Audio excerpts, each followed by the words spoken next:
संसद भवन में ये चीजें बोलना ठीक था क्या?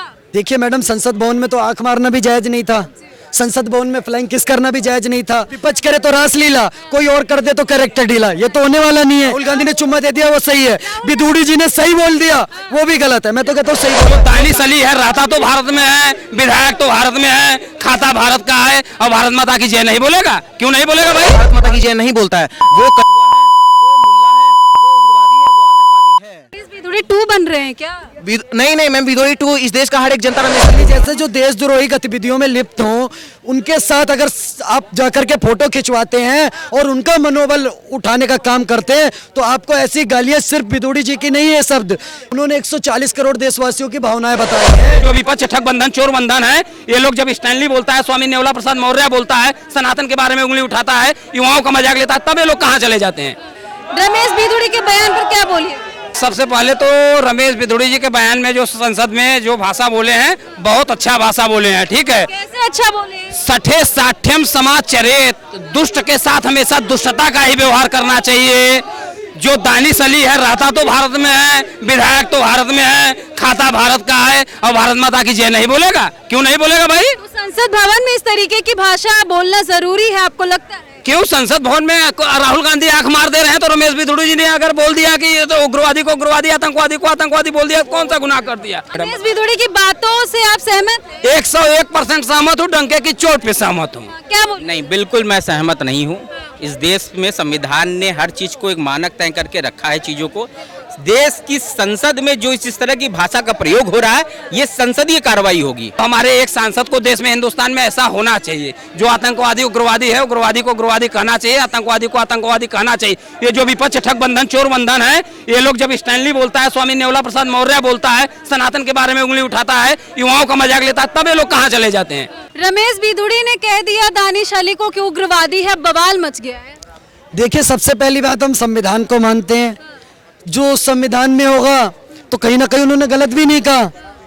उनको भारत माता की जय बोलने में समस्या है। अरे भैया, भारत में रह के भारत माता की जय यहाँ नहीं बोलोगे तो कहाँ बोलेंगे? सीरिया, ईरान और पाकिस्तान में जाकर के भारत माता की जय बोलेंगे क्या? संसद भवन में ये चीजें बोलना ठीक था क्या? देखिए मैडम, संसद भवन में तो आंख मारना भी जायज नहीं था, संसद भवन में फ्लाइंग किस करना भी जायज नहीं था। फ्लाइंग और संसद भवन में खड़े होकर के समाजवादी पार्टी का नेता का ये बोलना भी ठीक नहीं था कि जब मैं आपकी आंखों में आंखें डालकर देखता हूँ स्पीकर मैम तो मुझे प्यार हो जाता है। ये बोलना जायज था क्या? ये भी बोलना जायज नहीं था। तो बहुत सारी चीजें हो गई ना संसद में, ये भी हुआ है, वो भी हुआ है, बहुत कुछ हुआ है। विपक्ष वाले अब कह रहे हैं कि किसी और के शब्द है, ये उस विदुड़ी के शब्द नहीं है। मतलब कि विपक्ष करे तो रासलीला, कोई और कर दे तो कैरेक्टर ढीला, ये तो होने वाला नहीं है। विदुड़ी जी ने दानिश अली को आतंकवादी कह दिया, ये बताइए। आप एक तस्वीर देखिएगा मैडम, इस टाइम बहुत वायरल है, किसके साथ बैठते हैं? दानिश अली जी। तो मैं ताहिर हुसैन जैसे दंगाई के साथ बैठते हैं, मैं नाम नहीं लेना चाहता था पर ले दिया। वो ताहिर हुसैन जो दिल्ली दंगे का मास्टरमाइंड था और जिसने पेट्रोल बम से लेकर के पत्थरबाजी में हमारे आईबी के ऑफिसर समेत पूरी दिल्ली को दंगों की आग में डालने का काम करा था, उसके साथ बैठते तो दंगाई कह दिया, क्या गलत कह दिया? राहुल गांधी ने चुम्मा दे दिया वो सही है, विदुड़ी जी ने सही बोल दिया वो भी गलत है। मैं तो कहता हूँ सही बोला है कि राहुल गांधी ने फिर साबित कर दिया वो पप्पू है। जिस बैग में 4-4 व्हील लग रही हैं, उस बैग को सर पे रखकर कोई अगर कोई घूम सकता है तो वो सिर्फ और सिर्फ राहुल गांधी 54 साल का युवा नेता कर सकता है, बाकी और कोई नहीं कर सकता। जब संसद भवन में एक महिला उठ के हरामी शब्द का प्रयोग करती है, जब वहाँ पे हवाई चुम्बन दिया जाता है, जब घुटना में तेल लगवाया जाता है, जब उठ के राहुल गांधी अंडवन टिप्पणी करते हैं, खुद बोलते हैं हाँ मैं पप्पू हूँ, ये सब चीज वहाँ चलता है। मोदी जी को उसी संसद भवन में ही चौकीदार चोड़े बुलाता है, मौत का सौदागर बुलाता है, वो सब चीज ठीक था, ठीक है, तब सब शांत थे। अभी रमेश विदुड़ी जी जो कि सही बात बोले हैं तो उन लोगों को खलने लगा। मेरा सिंपल कहना है, इस देश में जो व्यक्ति भारत माता की जय नहीं बोलता है वो कटुआ है, वो मुल्ला है, वो उग्रवादी है, वो आतंकवादी है। विदुड़ी 2 बन रहे हैं क्या? नहीं मैम, विदुड़ी 2 इस देश का हर एक जनता रमेश विदुड़ी है। अगर जब ओवैसी कुछ बात बोलते हैं तो उनके समर्थन में अगर पूरा देश का हर एक मुस्लिम समाज खड़ा होता है, तो रमेश विदुड़ी भी अगर कुछ बोलेंगे तो उनके समर्थन में पूरा देश का हर एक सनातन के समर्थन में खड़ा है। दानिश अली जैसे जो देशद्रोही गतिविधियों में लिप्त हों उनके साथ अगर आप जाकर के फोटो खिंचवाते हैं और उनका मनोबल उठाने का काम करते हैं तो आपको ऐसी गालियां सिर्फ भिदोड़ी जी की नहीं है शब्द उन्होंने कहा, ये भिदोड़ी जी ने बोला है। उन्होंने 140 करोड़ देशवासियों की भावनाएं बताई हैं जो कि दानिश अली तक पहुंचनी चाहिए।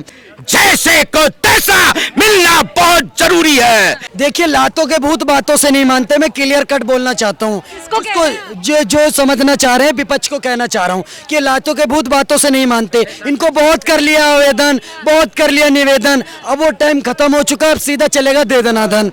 अब राहुल गांधी जी कितने मूर्ख और मैं जिसको कहता हूँ बेवकूफ गधे राहुल गांधी के ही पीछे क्यों पड़े? मैं पता है क्यों पड़ा हूँ। मेरे सनातन धर्म के बारे में गलत बोला। क्या बोलता है वो राहुल गांधी चिरकुट, सोनिया गांधी जी का बेटा जिसकी मम्मी का नाम है एंटोनियो माइनियो। अभी उनके प्रोफेशन के बारे में भी बताऊं क्या करती थी वो, मैं बताना नहीं चाह रहा, सुन लो मेरी बात ध्यान से। क्या बोल रहा है परसों राहुल गांधी कि बीजेपी में सांसदों की पावर उतनी है जितनी की मंदिरों में रखी हुई मूर्तियों की। अबे क्या कहना चाहता है राहुल गांधी, खुल के बोलना कि क्या कहना चाहता है कि हमारे मंदिरों में शक्ति नहीं है। खुद भगवान श्री कृष्ण जी गीता में बोल के गए हैं, परित्राणाय साधूनाम विनाशाय च दुष्कृताम धर्म संस्थापनाय संभवामि युगे युगे। जब जब ये ऐसे राक्षस उपद्रवी पैदा होंगे तब तब मेरा अवतार होगा और इनका विनाश करने का काम करूंगा। और योगी जी ऐसे ही अवतार हैं, जली को आग कहते हैं, बुझी को राख कहते हैं, और जो उस राख से बारूद बना दे उसे योगी आदित्यनाथ कहते हैं।